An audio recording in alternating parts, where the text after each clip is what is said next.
everyone, for today's video gagawa kami ng incubator kasi yung mga pabo namin hindi talaga siya napipisa, matagal na, kaya subukan namin gumawa kasi nagtanong-tanong kami dito sa amin kung meron sila incubator, kaso lang wala eh.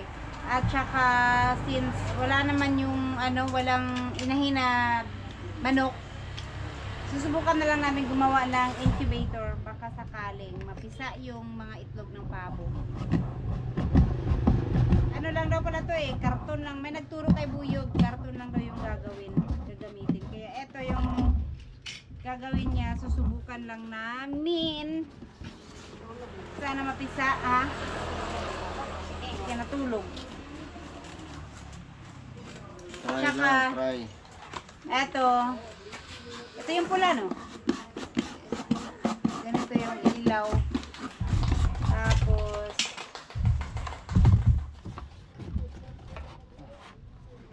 kailangan lang ng cartoon, tsaka ilaw, at tsaka yung ipa ng palay. Ipa ng palay. At gagawa kami ng kugi ta, magkugi. Ito, ipa ng palay, nahingi kami sa sa paggilingan ng palay. Konti lang naman.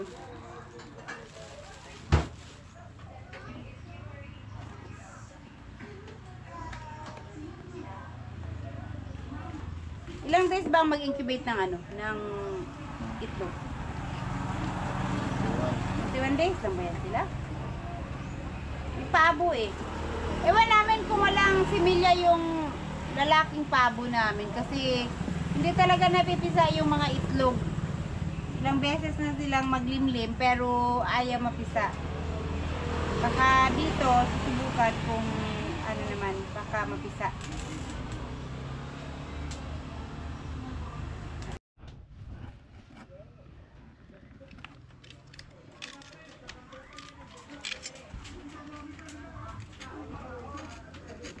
Yung butas ng kasya to, ilagay lang.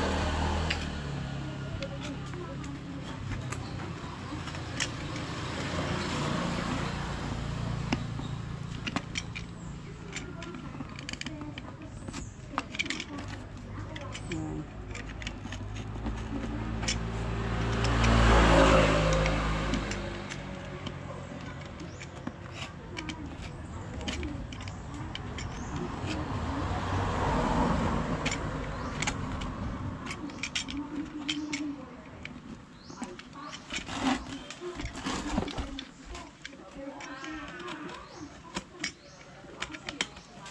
Non-stop ang ilaw nito, be. Mula pagkaasalang. Magastos din pala to sa kuryente. Kasi 21 days naka non-stop yung ilaw niya. Tapos lugi kung ilang piraso lang yung itlog na ilagay mo. Maraming itlog yung pabo. Ayan.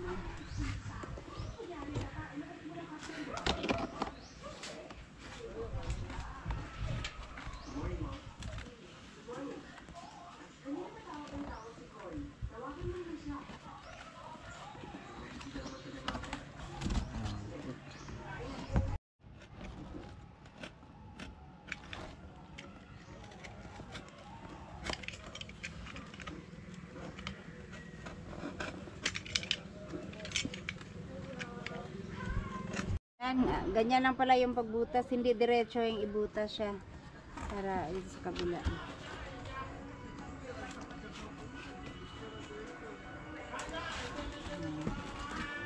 Tapos sarado.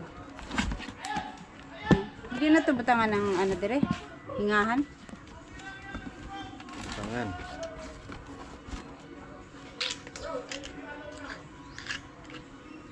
Pumili pa ako ng pala dito eh. Yan na lang.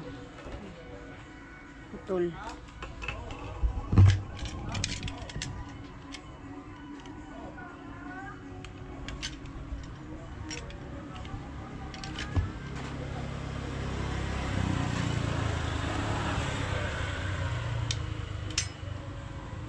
Mabilis lang pala gawin itong ganito. Mag-ano kaya to? Function kaya to? Long nose.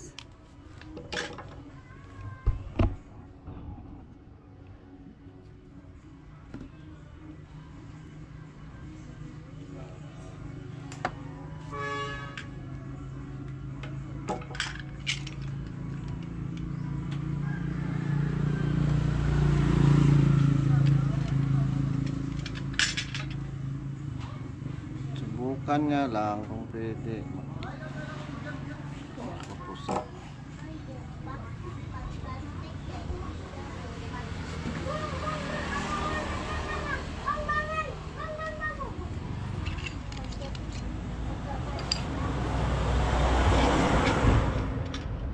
Saan yung screw dyan? Maliit na screw. Slipper ni Mulas.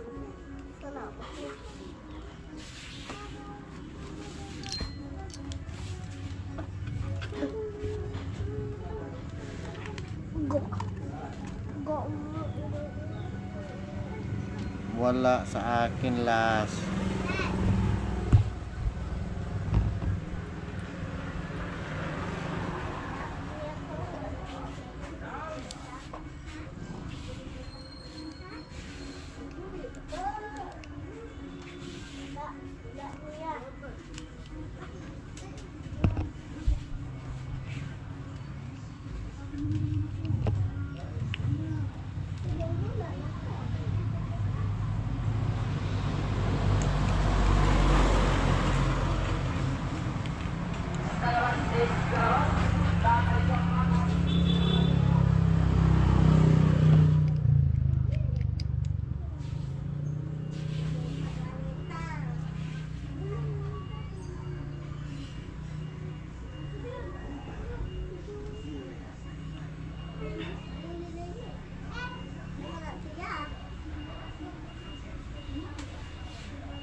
Alright, Lyron.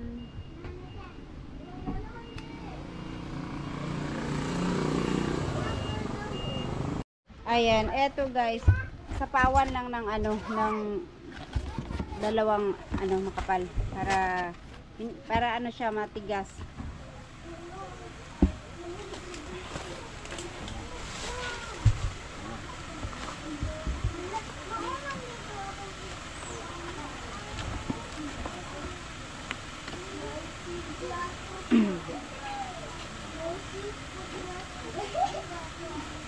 Okay.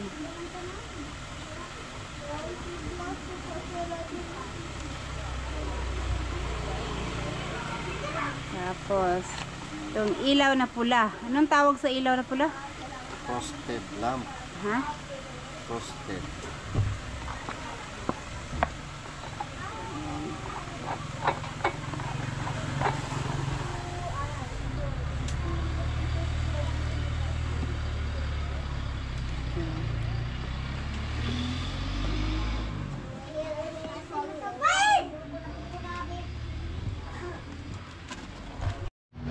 Tapos, gagawa lang siya ng maliit na butas para makasingaw. Para singawan lang. Kasi baka maluto naman yung itlog. Kaya minomonitor yung ano niya, init. Kung sakto lang yung init niya.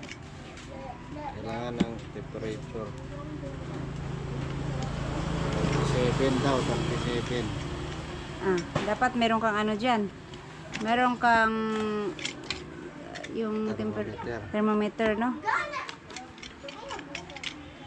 Wala man tayo thermometer.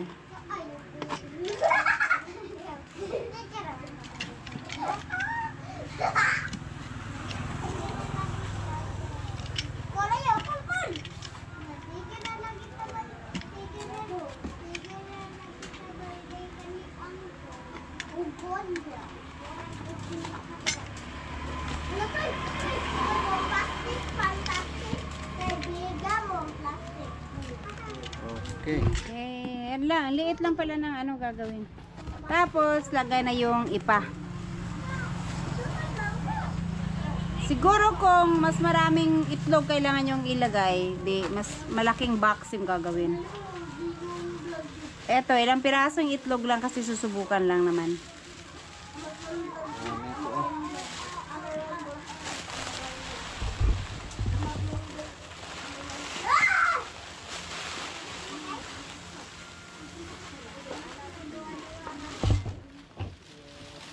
Okay.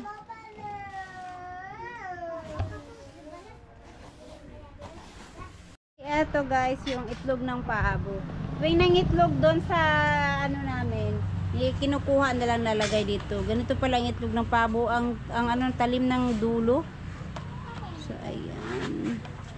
1 2 3 4 12 piraso. Sus, kung mapisa lahat 'to, ano? Ganda sana. Maliliit pala ang itlog ng pabo, no? Hindi ganun kalaki. Paano ba malaman kung may ano to? Kung mayroong similya. After 12 days, Malalaman na kung may similya. 15 days. Kung wala, edi tigilan na. So, ayan. Diyan siya ilalagay. Kailangan pa ng ano to pala. Ng Saan yung tubig? tubig. Ayan guys, at kailangan din ng tubig pala. Ganyan, oh. Ilagay dito sa Tapat ng ilaw. tapat sa ilaw para yung init. Mag-iinit tong tubig. Dagdag sa init din sa loob, siguro. Ganun. Ayan. Diba kaya pag uminit yung tubig, edi mag-spread yung init dito sa paligid, sa loob.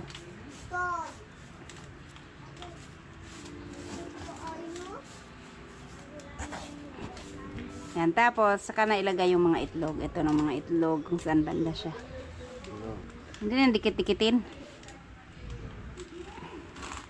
Lagyan ng marking. Wait lang.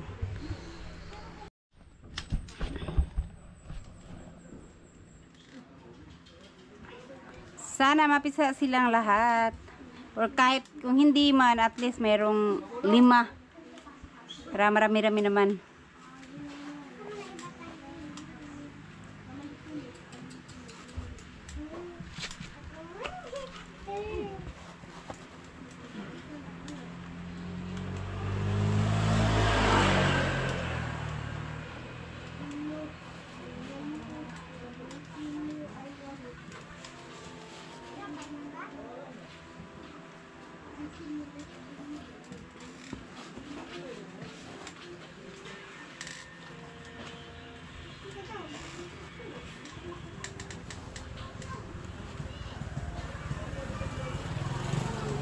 Yan, may isa pa.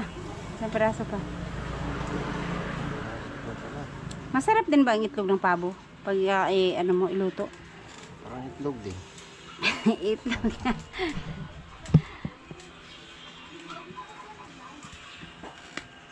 Tapos, Kailangan markingan yan para nambira ni mo.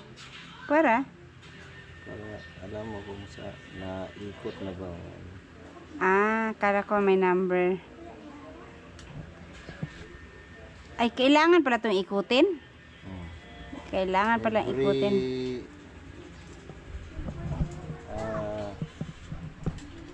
4 times ikot daw or 3 times. In one day? Okay, oh.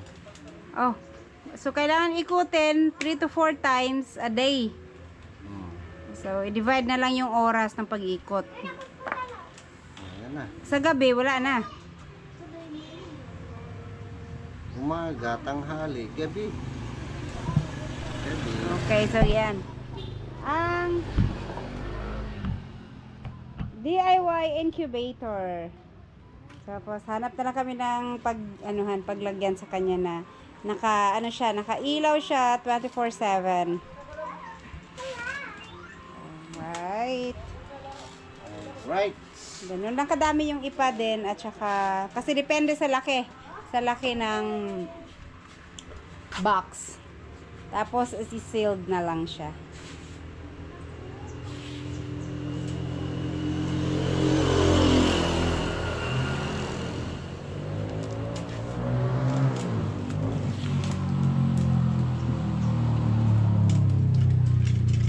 Ay hindi mo na sa gilid lang. Oh, Kasi paano mo bubuksan yan mamaya? Ano? Ikot mo. Hindi mo. Ikot yung itlog. Madali lang Okay. buksan. Ganyan lang siya. Alright. Ayun guys, update na lang after 21 days or after 12 days kung merong sisiw o merong similya yung mga itlog at kung okay tong DIY na incubator.